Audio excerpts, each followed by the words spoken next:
তো welcome my YouTube ফ্যামিলির সকল বন্ধু এবং আমার বড়জনরা যারা আমার ভিডিও দেখো। তো আজকে আমি তোমরা লেগে একটা নতুন রেসিপি নিয়ে আসি। তো অক্ষণের এই শীতের শেষটার মধ্যে এই রেসিপিটা খেতে অনেকে টেস্টি লাগে, মানে পুরো মানে মাংসের স্বাদটা পাওয়া যায় এই রেসিপিটা। তো তোমরা দেখে হয়তো বা সিগনালাইছো। তো আর এই রেসিপিটা কে কে খাইছো কমেন্টে জানাইও। তো আমি কথা কইতে আসি রেসিপিটা গীতা এটাই কইতে আসি না। তো রেসিপিটা হচ্ছে গিয়া মাশরুম দিয়া আলু দিয়া মাখা মাখা করে রান্না করুম আজকে। তো প্রথমে আমি মাশরুম কাটতে অবশ্য দা লাগে না, হাত দিয়ে কাটলাম যা। তো আমি মাশরুম দিয়ে সুন্দর করে কাটটা সুন্দর করে ধুইয়া টুইয়া, আর আলুটি দেখতেছে এত বড়, আসলে আলু বড় হইলেও ওইটি আমি পাতলা পাতলা করে কাটটা লাইছি যাতে মাশরুমের সাথে এটি মিশা জায়গা। তো দেখো এদিকে প্রথমে আমি তেল দিয়া আলুটিরে হলদি লবণ দিয়া ভাজা লাইছি। তো ভাজার মধ্যে কয়েকটা তেজপাতা ছিঁড়ে দিয়ে দিছি, তেজপাতার একটা সেন্ট আসে, তো এটা খেতে অনেকই টেস্টি হয়।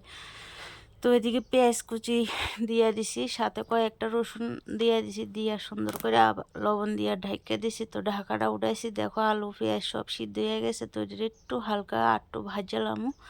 তো ভাজতে আছি। তো এই রেসিপিটা তোমরা কে কে খাইছো আমার কমেন্টে জানাইবা।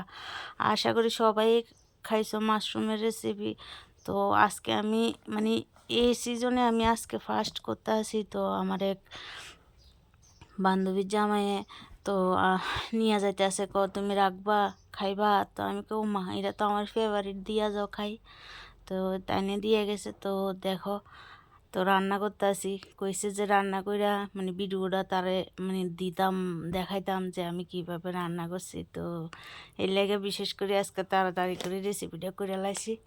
আর সাথে মাশরুম দিয়েও ভাজা লাইতে আসি। তো মাশরুম দিয়ে ভাজা এখন নামাই লাইতে আসি দেখো। তো এদিকে নামাই থালের মধ্যে রাখা দিয়েছি। তো আমার এই রেসিপিটা বা আমার এই ভিডিওটি যদি তোমরা ভালো লাগে তাহলে একটা লাইক করে দিবা। আর আমার নতুন পেজটারে মানে চ্যানেলটারে একটা সাবস্ক্রাইব করে দেবা। তো আর তোমরা সবসময় ভালো থাকবা বন্ধুরা, তোমরা ভালো থাকলে তো আমরা ভিডিও দেখবা, আর ভিডিওটা স্কিপ না করে পুরোটা দেখবা। আর এদিকে আমি তেল দিয়ে দিছি, তেলের মধ্যে মশলা দিয়ে দিছি। তো মশলাটা আমি আগে গুলে রাখছি, তোমরা ভিডিওর মধ্যে দেখছো। তো মশলার মধ্যে আমি দিছি জিরা, ধনিয়া, স্বাদ মতন লবণ, হলুদ, আদা বাটা আর লাল লঙ্কা গুঁড়ো।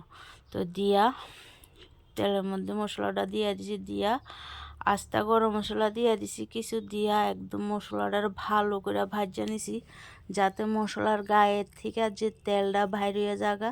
তো যতক্ষণ না তেল বাইরেছে ততক্ষণ পর্যন্ত আমি মশলাটারে কড়াইয়ের মধ্যে কষাই আনিছি সুন্দর করে। তো কষানি হয়ে গেছে, তখন আমি ভেজে রাখা মাশরুম আলু সব দিয়ে দিছি, দিয়ে সুন্দর করে আবার লাইরা সাইরা সুন্দর করে এটারে ভাজা লাইতেছি আবার আরও সুন্দর করে। দেখো কত সুন্দর কালার হয়েছে। আর রেসিপিটা মানে অনেক টেস্টি হয়েছে, অনেক টেস্টি। মাছ আর মাংসটা করবো তোমরা পিছে থাকো, আমরা আগে আসি। মানে মাশরুম এত টেস্টি হয়েছে। তো অনেকে খায় না, কয় গন্ধ লাগে এসে, কিন্তু মানে রান্নার মতন রান্না করে খাইলে কোনো গন্ধও লাগতো না, কিছু না। তোমরা এইভাবে বাড়িতে সবাই করে খাইবা। আর কে কীভাবে রান্না করো কমনে জানাইবা। আর আমি এভাবেই রান্না করছি মাংসের মতন। তো এদিকে জল দিয়ে দিছি, দেখো কি সুন্দর করে জল দিয়া, বেশি ঝোল হইতো না, মানে ঝোল বেশিও না কমও না, একটা আন্দাজ মতন হইব। তো গরম মশলা তো আমি আগেই দিয়ে দিছি আস্তা। তো গরম মশলা বাইটটা দিলেও পারো বা আস্তা দিলেও তোমরা পারো। তো আমি আস্তাই দিয়ে দিছি। তো দেখো সুন্দর করে জাল দিতে আসি। আর মাশরুম কি সুন্দর করে গটগটি উঠে গেছে, আর কালারটা কত সুন্দর। তো আমার এই রেসিপিটা এদিকে কমপ্লিট হয়ে গেছে গা। তো তোমরা যদি পছন্দ একটা লাইক করে দিবা। দেখো কত সুন্দর হয়েছে, খেতেও অনেক টেস্টি হয়েছে। আর বিশেষ করে সোয়াবিনের মতোই মাশরুমটা প্রথম কড়াইয়ের মধ্যে দেখা যায় না, কিন্তু জল দিলে একটু ভাইসা ওঠে। তো খেতে অনেকের টেস্টি। তো আজকে লেগে টাটা।